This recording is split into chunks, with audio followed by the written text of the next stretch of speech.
Jesus, remember me when you come into your kingdom. Jesus, remember me when you come into your kingdom. Jesus, remember me when you come into your kingdom. Jesus, remember me when you come into your kingdom. 주여, 주 예수여.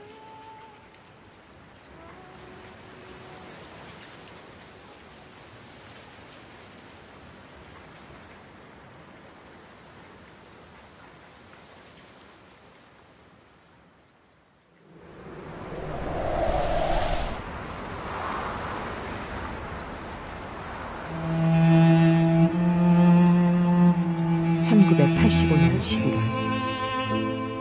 다시 찾아간 중국은 또 겨울이었다. 얼마나 춥던지, 얼마나 눈이 많이 오던지, 성경을 다시 가져다 주기로 약속한 지도 벌써 2년이 지났다. 이번에는 이 목사와 함께였다. 약속을 지키기 위해 서둘러 조선족 아주머니들을 만나려고 기차역으로 나갔다.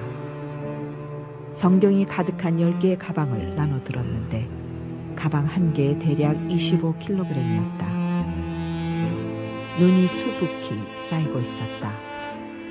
기차에서 내려 택시를 탔는데 평소 1시간이면 갈 수 있는 길이었지만 차가 눈에 미끄러지고 구덩이에 빠지는 우여곡절을 딛고서야 겨우 조선족 아주머니를 만날 수 있었다. 여기 성경 250권이요. 아주머니는 전혀 기대하지 않은 시간에 성경을 받아서였는지 그저 가만히 서 계셨다. 어떻게 성경을 가지고 왔는지, 이곳까지 오는 길에 공안을 만나지 않았는지 물어볼 만도 한데 아무런 말이 없었다. 어쨌든 배달했으니 됐지 생각하며 돌아섰는데 아주머니가 나지막히 내 등 뒤로 말을 건넸다. 다음에 올 때는 성경 100권만 더 개고 오라요.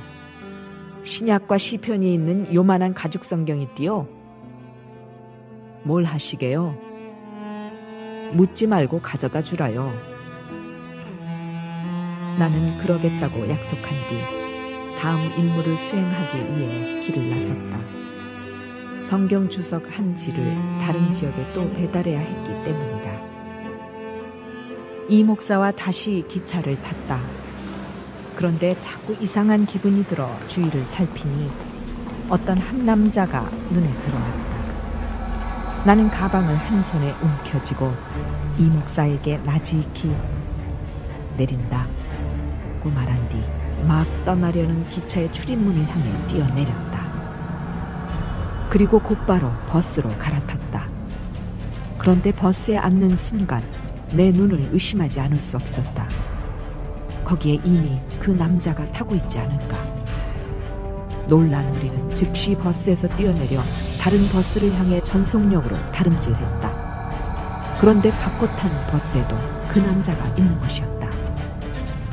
이미 그는 우리의 동선을 파악하고 있는 듯했다. 서서히 공포가 밀려왔다. 어떻게든 이 남자를 따돌려야 하는데. 다시 버스에서 내려 택시를 타고 내리고 또 다른 택시를 타고 내리고 결국 다음 목적지로의 성경 배달을 포기하고 우리는 아까 만났던 조선족 아주머니 집으로 새벽 4시가 다 되어서 되돌아왔다. 한바탕 소동 후 지쳐버린 나는 성경 주석을 아주머니에게 그냥 건넸다. 주석을 받아든 아주머니는 얼마나 기뻐하던지.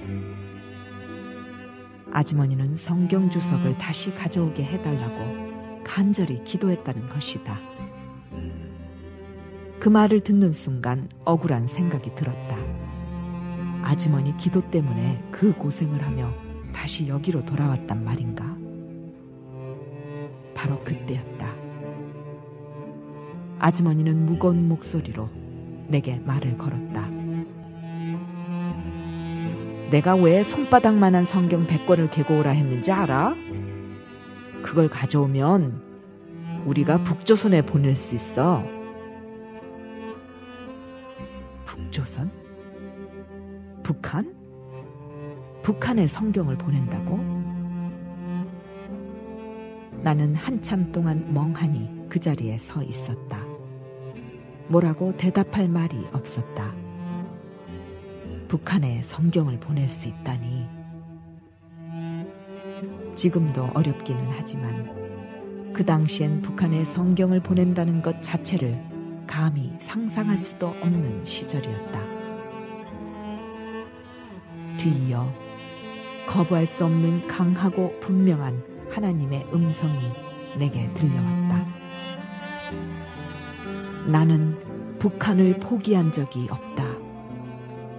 그 땅에 내 백성이 살아있다. 내가 남한 성도들의 기도를 듣고 있다.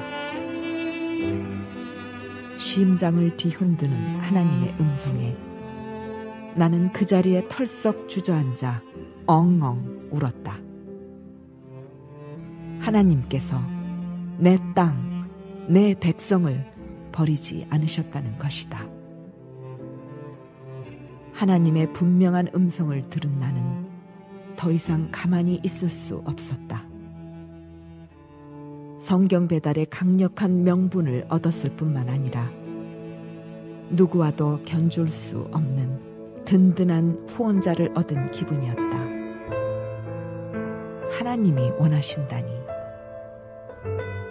나는 그 땅에 살아있는 하나님의 백성들을 향해 지체 없이 나아가야 했다. 예, 하나님.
사랑하던 자 중에 위로하는 자가 없사오며 영원하다고 믿었던 친구도 다 배신하여 원수가 되었으며 과부들의 눈에서는 눈물이 말라버린 지 오래되었고 처녀들의 목은 쉬어 찬양을 부를 수가 없게 되었습니다.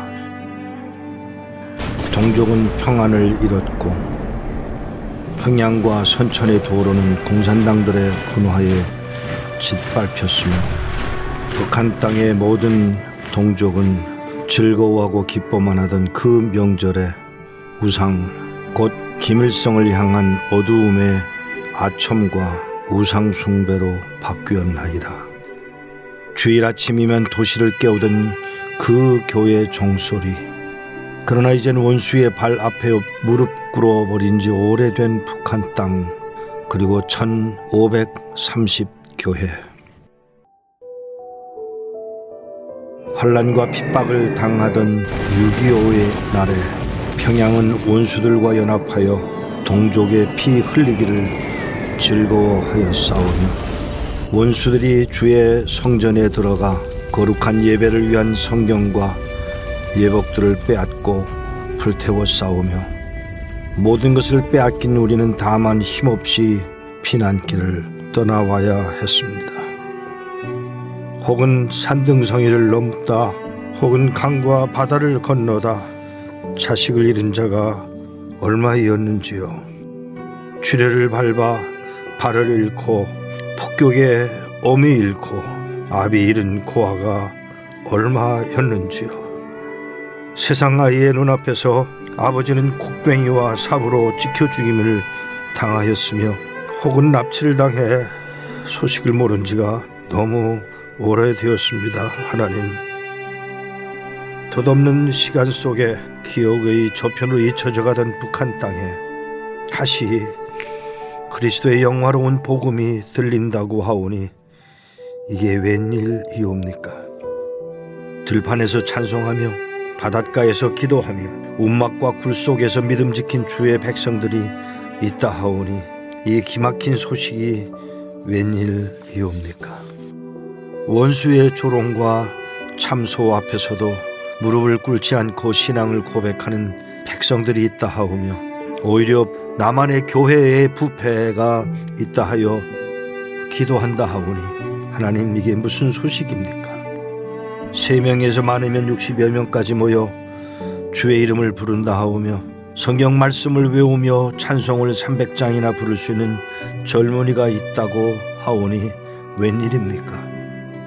복음만을 위해 살리라고 각오한 당신의 은혜 입은 계집종이 있다 하오며 별자리를 단 장성 가운데 어머니의 기도를 기억하며 돌아오는 자가 있다 하오며 한문각에 입문을 다하기 위하여 머물러고 있는 소자가 십자가의 도를 듣고 싶어 안타까워했지만 듣지 못하였다오며 울고 있는 그런 소자도 있다 하오니 웬일이옵니까? 하나님, 500여 순교자의 피를 인함이니까 아니면 회복하실 때를 기다리며 메마른 눈물을 씻어내린 당신의 백성들의 기도 때문입니까? 원수 김일성에게 속아서 총뿌리를 남쪽으로 돌리기만 했던 자 중에 주의 백성은 과연 없었습니까? 그들이 회개하거든 주여 이제라도 저들을 용서하옵소서. 그리고 우리도 저들을 용서하게 하옵소서. 주께서 십자가에 남기신 말씀을 기억하게 하사 저희를 사하여 주옵소서. 자기의 하는 것을 알지 못함이니이다 외쳤던 그 주님의 말씀처럼 저들로 회개하고 돌아오도록 느헤미야와 이사야의 고백처럼 이 모든 환난을 나와 나의 아버지 집이 범죄함을 인함이니이다라고 고백하며 기도하게 하옵소서. 주여, 주의 백성들이 여기 있나이다. 이들이 누게로 가오리이까? 이들로 주께 나오는 기쁨을 얻게 하시옵소서. 무너진 주의 집을 이제 10배나 더하사 800개의 김일성 동상이 서 있는 그 자리 위에 15,300개의 교회가 다시 세워지게 하옵소서. 하나님 아버지요, 하나님 아버지요.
성경을 가지고 북한에 들어갔다가 다시 찾아온 정식이에게 일꾼은 요한이의 안부를 다급히 물었다.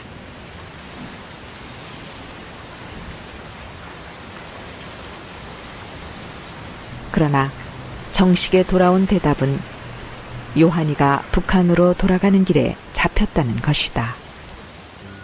우리 둘이 가져갔던 성경이 짐 속을 뒤지다 나왔습니다. 그것을 본 안전원들의 눈이 뒤집히는가 싶더니 어디서 가져왔느냐 묻더라 말입니다. 요한이가 땅에 있는 것을 그냥 주워왔다고 했습니다. 순간 안전원들의 발길이 사정없이 요한이와 저를 걷어찼습니다. 정식이는 두려웠던 그 순간이 떠오르자 몸에 한기를 느꼈다.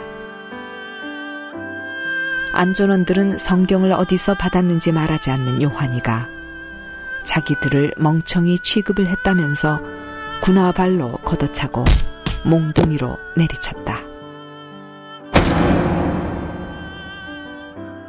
요한이가 고문을 견디다 못해 기절하자 감방으로 질질 끌고 갔다.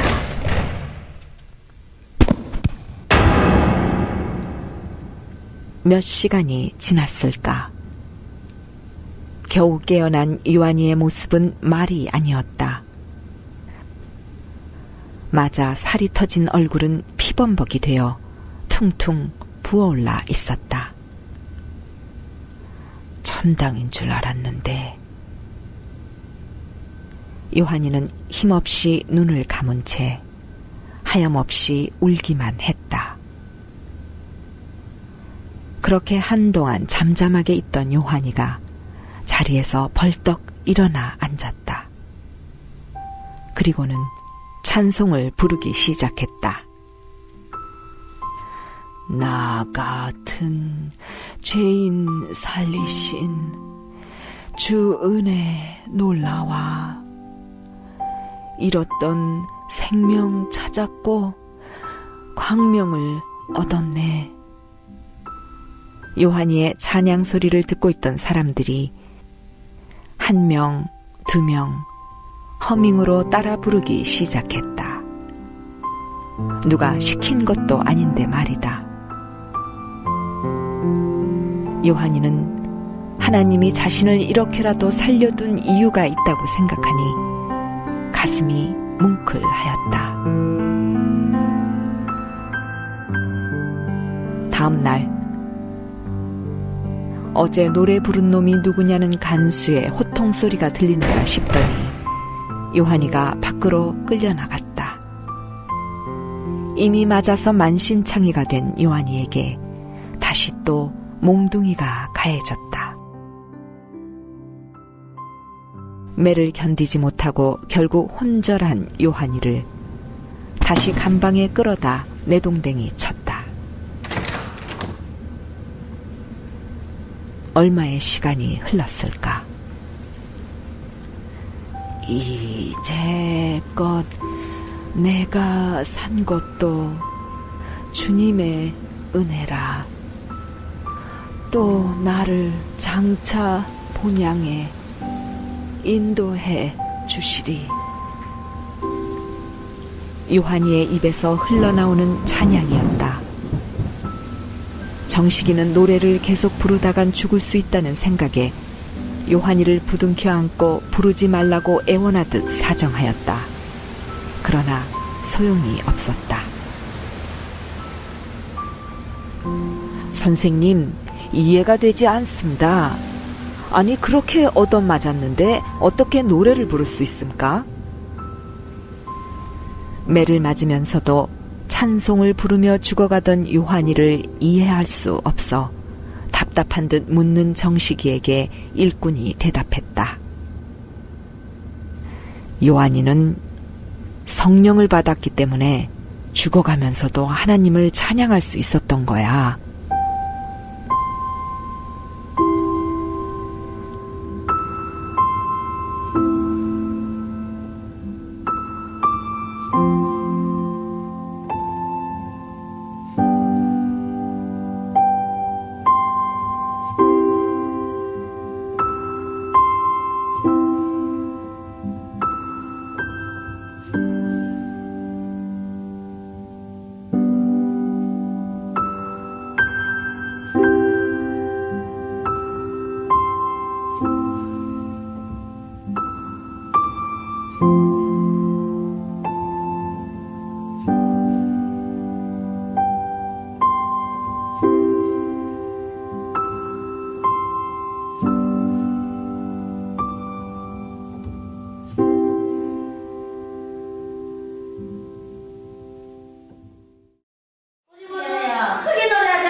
This is the story of the worst pizza I had in my life.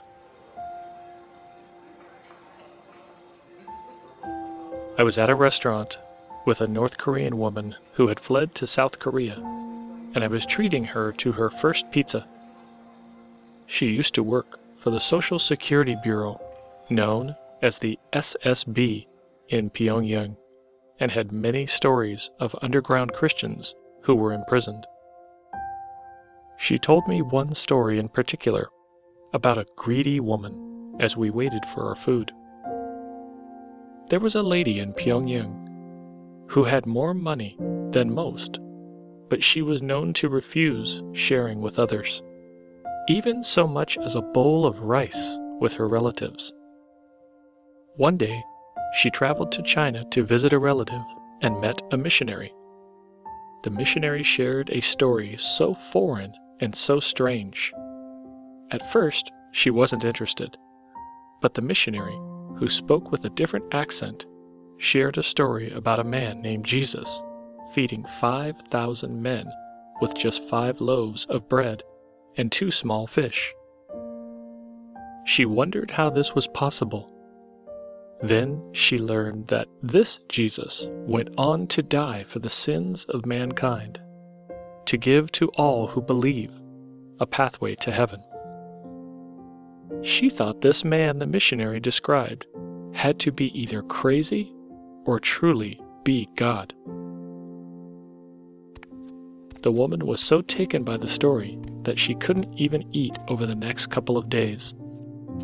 In the end, after much searching, the woman decided to accept Jesus into her heart.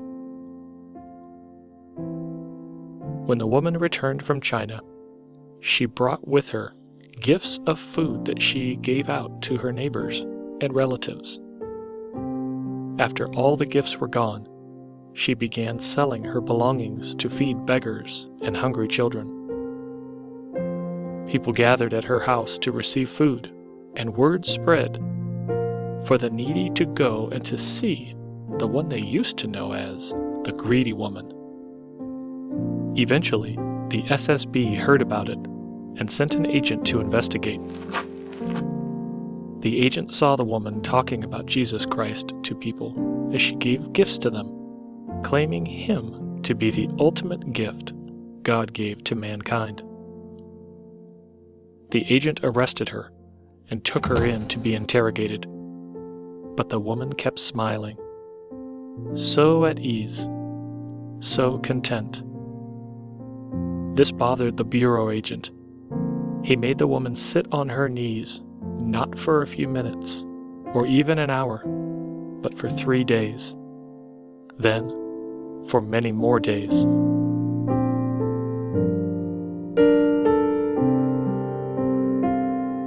She was made to endure immense cramping and severe pain, and as the blood stopped circulating in her legs, gangrene began to set in from the fleas, lice, and other parasites that laid their eggs in her cold, decaying flesh and within the muscles of her legs. No longer able to walk, other prisoners were ordered to carry her out.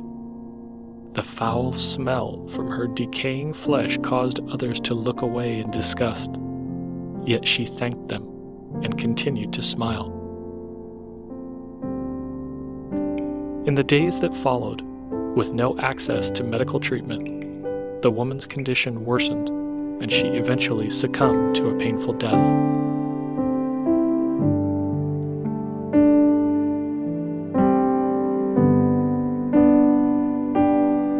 At this moment, the pizza came out and was placed at our table. The former SSB agent took her first bite, but was overwhelmed by the smell of the gorgonzola cheese. It smelled strikingly similar to that of the greedy woman's decaying legs. I was dumbfounded, then had to turn my face away as a tear dripped down my face and dropped onto the pizza. Tears also started to roll down her face. Pizza that was meant to be a wonderful treat. Who knew it would serve as a reminder of the tragic reality that North Korean Christians endure every day for their faith.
상심한 내 마음 속에서 주님 계획을 보내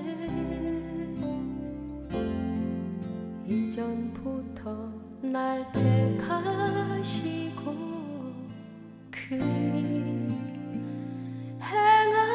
행하시는 주님 낙심한 내 마음 속에서 주님 얼굴을 보내 끝날까지 날 잡아주시고 큰 약속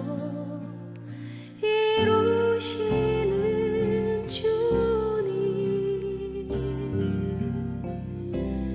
나는 어리석고 미련한 사람인데 주님 왜 날 사랑하시는지 나는 교만하고 부족한 사람인데 주님 왜 날 세워주시는지 감사한 내 마음 속에서 주님 사랑을 느끼네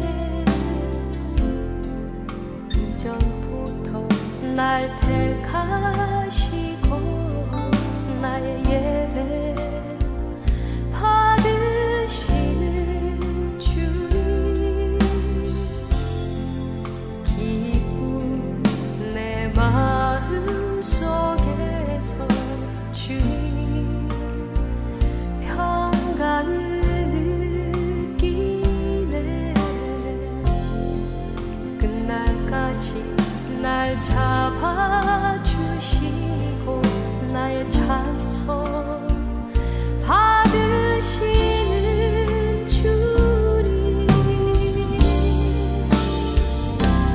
나는 어리석고 미련한 사람인데 주님 왜 날 사랑하시는지 나는 교만하고 부족한 사람인데 주님 왜 날 세워주시는지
몇 년 전 모세라는 북한 출신 형제 하나가 식량을 구하려고 국경을 넘어 중국으로 건너왔습니다. 형제는 모퉁이돌 선교회를 만나게 되었고 음식과 쉼터를 제공받았습니다. 몇 달이 지나자 모세 형제는 훈련을 잘 마치고 지하교회 일꾼이 되었습니다. 훈련을 끝내고 다시 북한으로 돌아가는 중에 모세 형제는 국경 수비대원들에게 잡히게 되었습니다. 국경 수비대원들은 모세 형제가 중국에서 무슨 일을 하고 있었는지 알아내기 위하여 고문하며 누구에게 훈련을 받았는지 이름과 주소를 쓰라고 강요했습니다. 하지만 모세 형제는 그런 정보를 절대로 누설하지 않았고 오히려 하나님의 사랑이 얼마나 위대한지를 글로 썼습니다. 수비대원들은 그 종이를 갈갈이 찢어버리고 그들의 요구를 계속 거절하는 모세 형제를 때리고 또 때렸습니다. 고문은 넉 달간 계속되었고 모세 형제는 너무 쇠약해져서 몸을 가눌 수조차 없게 되었습니다. 입은 심하게 부어올라서 아무것도 먹을 수도 없었고 아무 말도 할 수 없었습니다. 마지막 남은 힘으로 그는 하나님을 향해 부르짖었습니다. 하나님, 정말 당신이 살아계신다면 왜 제가 이렇게 계속 고문을 당해야 합니까? 북한 땅을 위해 주님이 주신 사역을 감당하기 전에 저는 죽을 것만 같습니다. 며칠이 지난 후 모세 형제는 환상 중에 거대한 전신주에 달려 죽은 수비대원들의 시신을 보았습니다. 모세 형제는 이것이 수비대원들과 잃어버린 영혼들을 향한 하나님의 예비된 심판임을 깨닫고 그들을 긍휼히 여기는 마음을 갖게 되었습니다. 이 일을 계기로 모세 형제는 매맞고 고문당하는 가운데도 틈만 나면 다른 죄수들에게 하나님을 담대히 전하기 시작했습니다. 감옥 안의 형편은 말로 표현하지 못할 정도로 끔찍했습니다. 죄수들에게 주는 음식은 너무나도 적었고 돼지들에게 주는 것보다 못했습니다. 하루는 옆방에 있는 죄수 하나가 심한 설사로 고통을 받고 있었습니다. 모세 형제는 훈련받는 동안 들었던 예수님께서 손을 얹어 병자들을 치유하셨다는 성경 말씀이 생각났습니다. 그는 한 번도 그렇게 하는 것을 본 적이 없었지만 한번 해보기로 결심하였습니다. 그래서 옆방의 아픈 죄수에게 손을 얹고 예수의 이름으로 치유를 선포하였습니다. 즉시로 아픈 죄수는 그의 몸이 뜨거워지는 것을 느끼고 설사가 멈추면서 완전히 치유받게 되었습니다. 이 첫 번째 기적을 체험하고 나서 모세 형제는 예수의 이름 안에 참 능력이 있다는 것을 깨달았습니다. 하나님의 말씀은 진리였습니다. 그곳에는 영양실조로 신체가 마비돼 몇 달 동안 몸을 움직일 수 없는 죄수들도 많았습니다. 모세 형제는 그들을 위해 손을 얹고 예수의 이름으로 기도했고 한 사람 한 사람씩 치유를 받기 시작했습니다.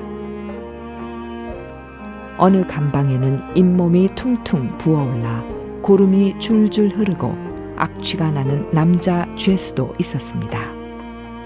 모세 형제가 그 죄수의 얼굴에 손을 얹고 하나님의 치료하심을 간구하자 그 즉시로 붓기가 가라앉으면서 통증이 사라졌습니다. 다른 많은 병자들도 와서 치료받고 예수님을 구주로 영접했습니다. 자연히 간수들에게도 모세 형제 이야기가 전해지기 시작했습니다. 어느 날 간수 한 명이 이 치유의 현장을 목격하게 됐는데 그는 깜짝 놀라며 모세 형제야말로 진정한 하나님의 사람이라고 말했습니다. 이 일이 있은 후 모세 형제는 자유롭게 다른 감방을 드나들며 병자들을 위해 기도할 수 있게 됐습니다. 석방되기 얼마 전 고위 간부 한 사람이 모세 형제의 진술서를 자신이 직접 다시 써주며 손도장을 찍으라고 했습니다. 새 진술서에는 모세가 식량을 구하기 위하여 중국으로 건너갔고 국가에 해가 되는 행위를 한 적이 없다고 적혀 있었습니다. 얼마 후 모세 형제는 풀려나 고향으로 돌아가서 지하교회를 개척하게 되었습니다. 북녘 땅을 향한 하나님의 때가 다가오고 있습니다. 하나님께서는 그 때를 위하여 수많은 일꾼들을 준비시켜 오셨습니다. 하나님께서는 자기 생명을 걸고 예수의 이름을 선포한 모세 형제와 같은 십자가의 군병들을 일으키셔서 북녘 땅에 예수의 빛을 비추게 하실 것입니다.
얼어붙은 저 벌판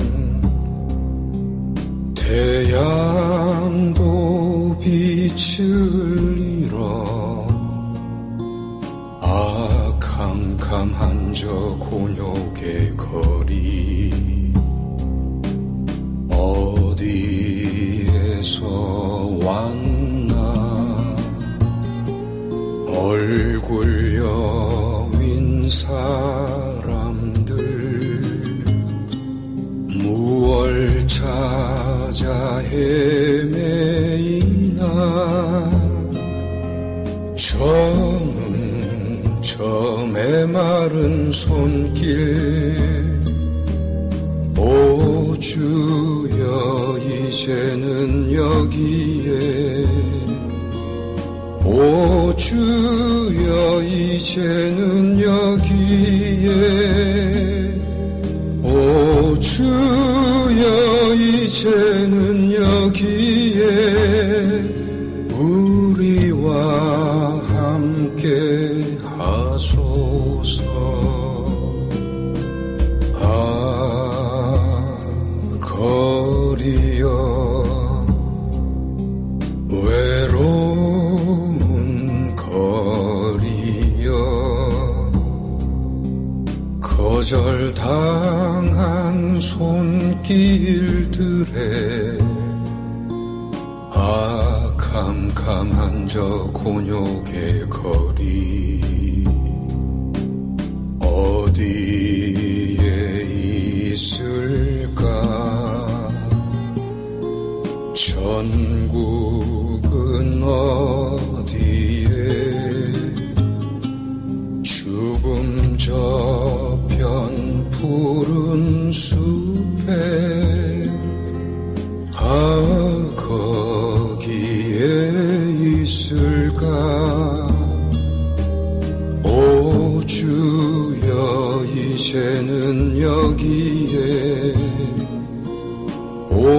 주여 이제는 여기에 오 주여 이제는 여기에 우리와 함께 오 주여 이제는 여기에 오 주여 이제는 여기에 오 주여 이제는 여기에 우리와 함께 하소서 오 주여 이제는 여기에 우리와 함께 하소서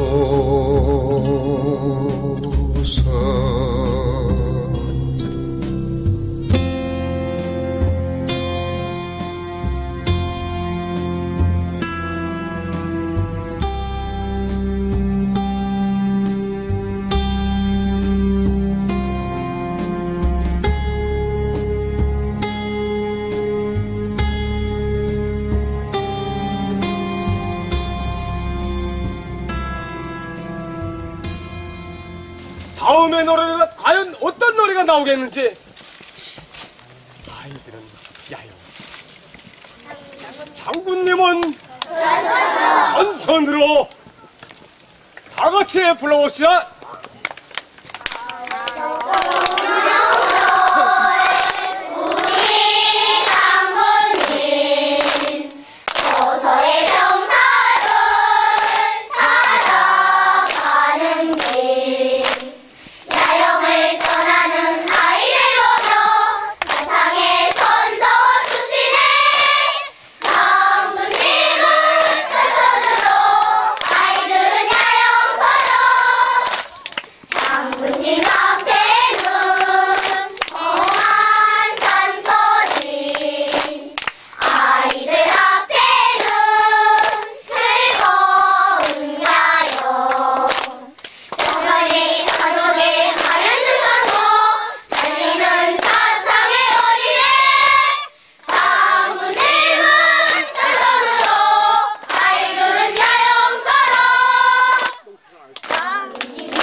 (1989년 1월) 제가 북한에 처음 방문했을 때의 일입니다.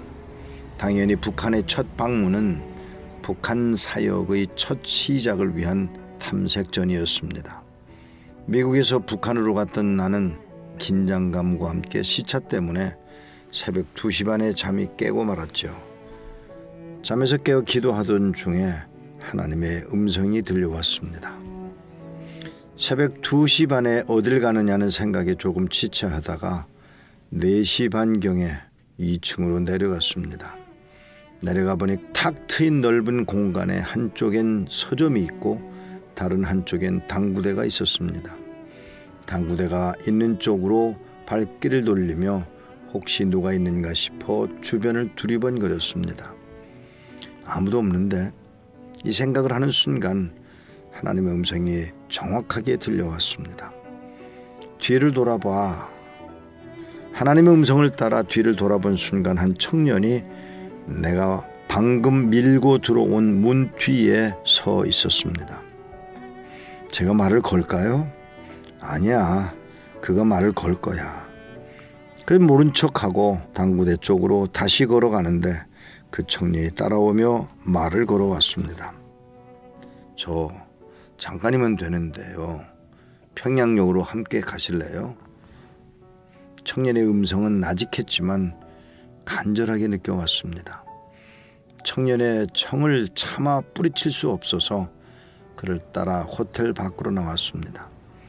그를 따라 평양역으로 발길을 옮기던 중 청년이 갑자기 호텔과 광장 사이 골목길로 나를 이끌고 나는 끌려 들어가야 했습니다. 그는 나를 그와 마주 세우고는 마치 악수를 청하는 듯이 손바닥을 내밀었습니다. 그리고는 내 손바닥에 무언가를 그리기 시작했습니다. 살살 긁는 것이 간지러워 손을 빼려 했지만 너무나 진지해서 나는 더 이상 그의 손을 뿌리치지 못하고 잠자코 있었습니다. 그리고는 내 손에 그리는 것이 다름 아닌 십자가였다는 사실을 알게 됩니다. 2번 긁어내리고 2번 횡으로 긁었습니다. 분명하게 십자가를 그린 것입니다. 알았네. 그를 향해서 말을 던졌습니다. 아셨어요? 그러면 선생님하고 저하고 그리스도 안에서 한 형제인가요? 라고 물어봤습니다. 뜻밖의 물음에 나는 그래 하고 진지하게 대답해 주었습니다. 내 말이 끝나자마자 그는 나를 그의 몸 쪽으로 확 잡아당기더니 울먹이며 소리칩니다. 형님. 간절히 외치고는 내 몸에 기대어 눈물을 펑펑 쏟아냈습니다. 처음에는 그의 의도를 알 수 없어 그저 그가 하는 것을 지켜봤지만 어느새 그의 한 서리 눈물이 내 심장 속을 뚫고 들어와 내 눈물샘을 터뜨리고야 말았습니다. 그와 나는 한참을 서로 부둥켜 안고 울고 또 울었습니다. 1972년에 태어난 소년의 신앙 고백은 이렇게 제게 표현된 것입니다. 말이 어줍은 저는 특별히 이어갈 말이 없어서 대화를 바꾸고자 했습니다. 그리고 이렇게 물었습니다. 뭐 원하는 게 있어? 저 한 달에 20원 벌어요. 20원? 20원을 달란 말이야? 아니에요. 제가 20원을 번다는 말입니다. 무슨 할 얘기가 있는 거지? 내 질문에 청년이 불안한 듯 눈을 들어 주변을 올려다보고는 다시 제 눈을 바라보며 힘겹게 말을 꺼냅니다. 1초 내야 돼요. 그의 눈에는 이미 눈물이 흐르고 있었습니다. 한 달에 20원을 번다는 그에게 차마 대답을 하지 못하고 머뭇거리다가 당연히 내야지, 당연히 하나님께 드려야지 라고 답을 했습니다. 어디다가요? 11조 낼 데가 없잖아요. 그 말을 듣는 순간 가슴이 먹먹하여 턱 막히는 것 같았습니다. 그렇지, 이 사람이 헌금을 낼 교회가 어디에 있단 말이냐. 한참을 우물거리다가 다른 질문을 던졌습니다. 또 다른 거 없어? 있어요. 뭔데? 세례 받고 싶어요. 이 사람아, 세례 안 받아도 천국 가. 예, 알아요. 저도 예수님하고 십자가에 달렸던 사람도 세례 안 받았다는 것을 알아요. 그럼 왜 세례를 받고 싶어서 그래? 우리 어머니가 집에서 약식으로 성찬식을 하는데 제가 세례 안 받았다고 성찬식에 안 껴줘요. 그리고는 또 눈물을 훔쳤습니다. 도대체 무슨 말을 해줘야 하는 것일까? 생각지도 못한 질문에 망설이다가 청년에게 물었습니다. 또 원하는 거 있어? 예, 성경책 한 권. 성경책 없어? 있어요. 근데 오마니하고 형들이 먼저 읽고 나면 제 차례가 될 때는 새벽 2시나 되는데 그때는 졸려서 성경을 못 읽어요. 제 것을 갖고 싶어요. 사랑하는 여러분, 북녘 땅에서 만나는 성도들마다 그들이 살아서 믿음을 지키고 있음을 끊임없이 알리려고 합니다.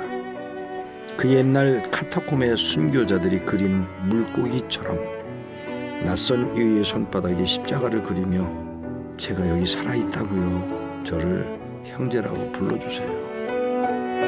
우리가 소리 높여 불러보지 못하는 찬양, 그대들이 목청껏 원 없이 불러주십시오. 우리가 부르짖지 못하는 그 하나님, 여러분들이 부르고 또 불러주십시오. 이 안타까운 청년의 소리가 들리십니까?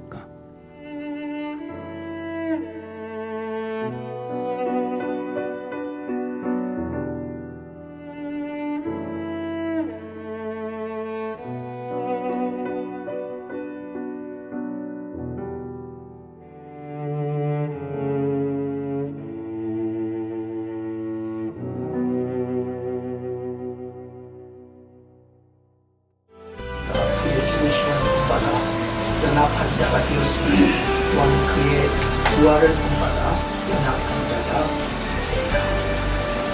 우리가 알므로와 그 옛사람 예수와 함께 십자가에 못 박힌 것은 죄의 몸을 면하려 하시는 우리가 죄에게 종로를 하지 않나려 하니.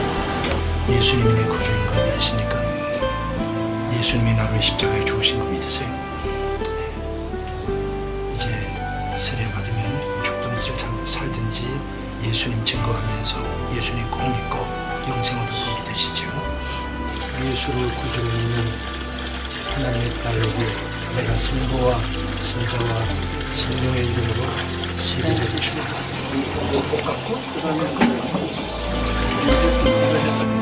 주님께서 천지도에서 제주의 살인이나 믿음으로 오시면 이제 이것은 주님께서 천지도에 살주신 피입니다. 감사를 마시기 바랍니다.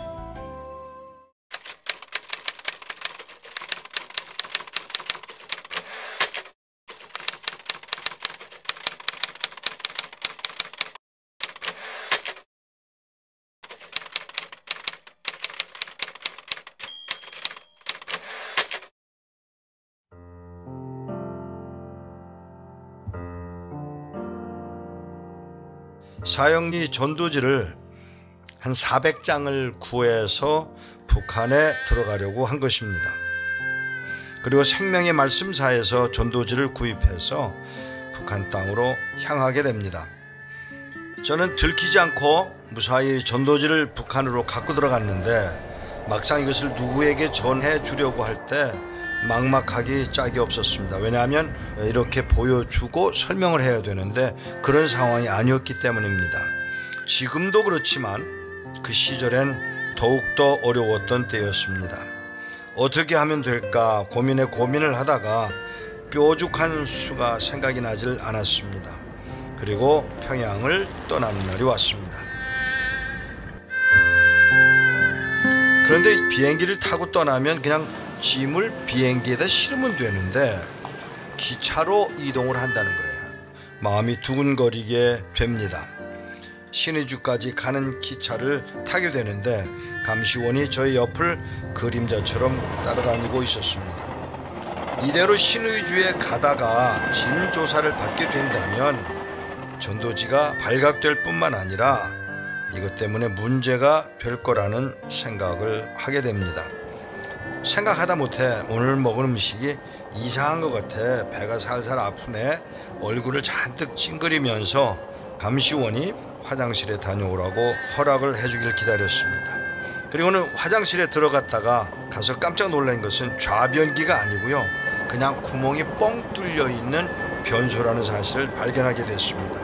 그리고는 저는 머리를 굴리기 시작했고 바로 돌아와서 감시원더러 소화제가 필요하다고 부탁을 했고 그갈 약을 구하러 잠시 자리를 비운 사이에 가방에 숨겨두었던 사형리 전도지를 모두 꺼내서 화장실로 뛰어갔습니다. 그리고 그 구멍을 통해서 전도지를 하나도 남김없이 버리게 됩니다. 그리고 까마득하게 잊었습니다. 몇 년의 세월이 흘렀습니다. 어느 북한 선교 세미나에서 강의를 하고 나오려는데 저보다 좀 일찍 강의를 했던 젊은 탈북자가 제게 다가오더니 대뜸 하는 말이 목사님이니까 그런 짓을 하셨겠네요. 말이 좀 거칠고 나이도 어린 사람이 하는 말에 기분이 상했는데 그가 더 저를 당황시켰습니다. 왜냐하면 목사님 평양에서 기차를 타고 신의주를 해서 중국으로 가신 날이 1989년 5월 29일이죠. 내가 기차를 탄 날을 정확하게 알고 있었다라는 사실입니다. 그러니까 제가 당황해서 그걸 어떻게 알아? 한국 정부도 모르는데, 이렇게 말을 하니까 그 청년이 하는 말이, 저 알아요. 왜냐하면 그날 제가 기찻길 옆에서 노동을 하고 있었는데 기차가 지나가면서 뭐가 날아가더라는 것입니다. 그리고 그 청년은 기차가 다 지나간 다음에 내려가서, 언덕에서 내려가서 그걸 주워서 보니까 자기가 주운 것이 똥이 묻어 있더랍니다. 그거를 주워서 풀에다가 흙에다가 닦아 버리고는 그걸 읽어보기 시작해서, 그리고는 압록강으로 가서, 그리고 기후를 살펴서 북한 땅을 떠납니다. 젊은 탈북자의 이야기를 들은 저는 너무 놀랐지만 감격스러웠습니다. 그 전도지를 읽고 탈출한 사람은 목사님이 되어 있더라는 사실입니다. 사랑하는 여러분, 저는 분명히 전도지를 나 살겠다고 버렸는데 하나님은 그걸 통해서 한 사람을 탈출케 하시고, 그리고 한국에서 목사가 되기까지 하나님의 방법을 동원했다라는 것입니다. 그 현장에 있는 북한 주민들, 아직 복음을 받아들이지 못한 그들이 무엇을 필요로 하는지, 하나님의 방법을 얼마나 이해할 수 있는지, 그리고 더 나아가서 그들이 얼마나 말씀을 사모하고 자기 것으로 삼으려는지를 이해하고 있는 것일까 깊이 생각하게 됩니다.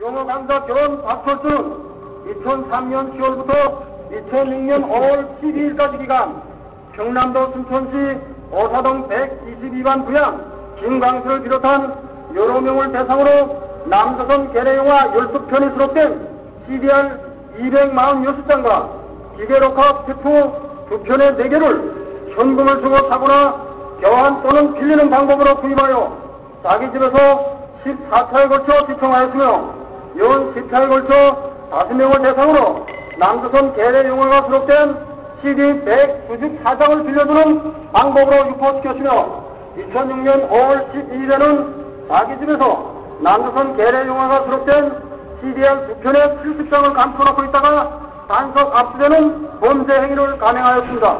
이자들은 마땅히 조선민주주의 공화국 형법 제297조 제302조 제278조에 따라 8년 이하의 무리노동 교화형 사형에 이르기까지 원벌에 처하게 되어 있습니다.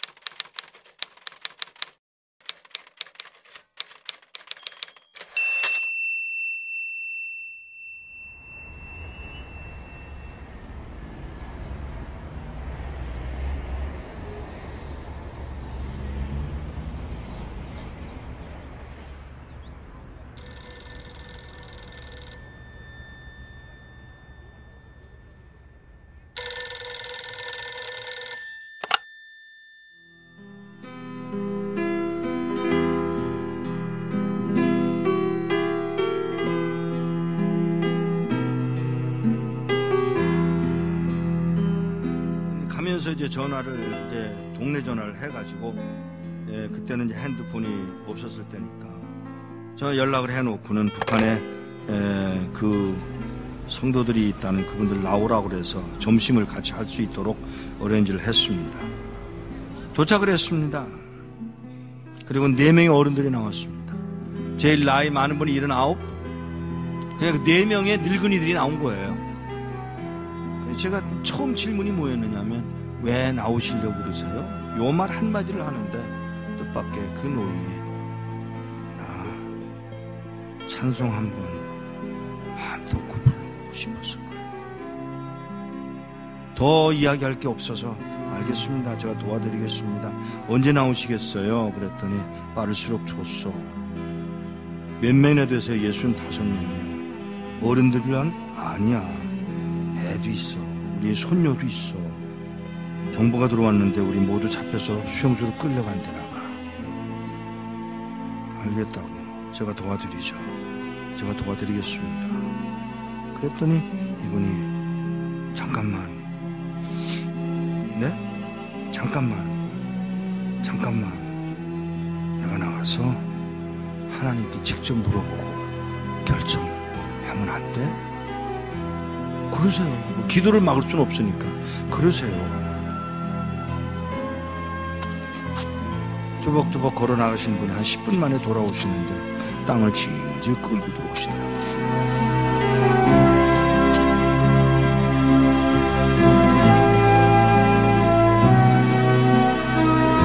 왜 그러세요? 음성이 벌써 달라지셨어요. 나가서 물었소.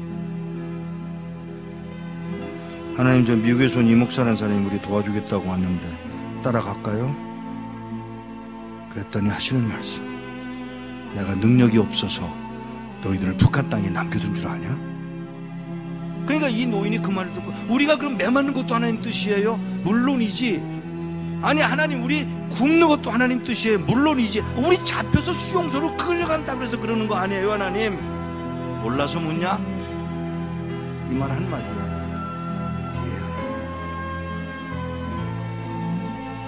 그리고는 저에게 그 얘기를 전해주고 헤어지기 전에 인사를 하려고 이렇게 끌어안으려고 그러는데 끌어안는 게 이게 익숙하지 않아요 이 사람들. 그래서 제가 무릎을 꿇고 이렇게 내려다보는데 그가 신고 온 신발에 구멍이 뚫려서 발가락이 이렇게 나와 있더라고요. 그 발가락에 저 입술을 대고 키스를 했어요. 그리고 우는 동안에 제 목이 뭐가 떨어지더라고요. 그 할아버지가 울고 계신 거예요. 일어나서 인사를 다시 하고 떠나면서 안녕히 계세요. 그랬더니 무슨 인사가 그러냐. 죄송합니다. 왜요? 천국에서 만나자 그래라. 예, 천국에서 뵙겠습니다. 그 말 한마디를 하고 떠나서 나오는데 몇 걸음 떠나갔는데 뒤에서 그의 음성이 들려옵니다. 누가 우리를 그리스도의 사랑에서 끊으리요.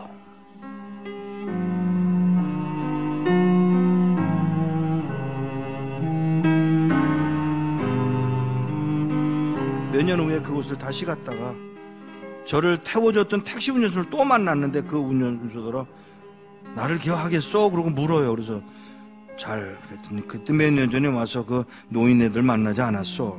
아 예. 그 말을 하면서 운전수가 눈물을 흘리고 울고 있었습니다. 끌려가서 6명의 젊은이가 안 끌려가겠다고 덤비다가 6명은 매맞아서 머리통이 깨서 죽고 쉬운 9명 4, 5년 동안에 수용소 가서 병들고 굶고 매맞아서 죽었답니다. 한 명도 안 남고. 이런 믿음을 지킨 사람들, 찬송 한번 마음 놓고 불러보고 싶다던 그 사람들을 우리는 과연 어떻게 해드려야 되는 것일까? 우리는 뭘 할 수 있을까?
이 민족을 아버지 구원하시고 이 민족을 팔레스타인이 하시려고 아버지 역사하는 역사의 일선이 이 아들이 나셨습니다.